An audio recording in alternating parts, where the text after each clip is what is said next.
45-এ এই বিষয়টি উল্লেখ রয়েছে।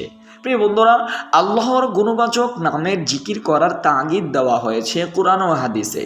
পবিত্র কোরআনে বর্ণিত আছে, আর সুন্দর নামগুলোই আল্লাহরই, তোমরা তাকে সেই সব নামে ডাকবে যারা তার নাম বিকৃত করে তাদেরকে বর্জন করবে, তাদের কৃতকর্মের ফল অবশ্যই তাদেরকে দেওয়া হবে।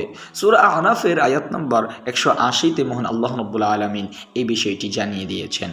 প্রিয় বন্ধুরা, ইমাম আবু জাফর তাবারি বলেন, আল্লাহর প্রতিটি গুণবাচক নামই ইসমে আজমের অন্তর্ভুক্ত।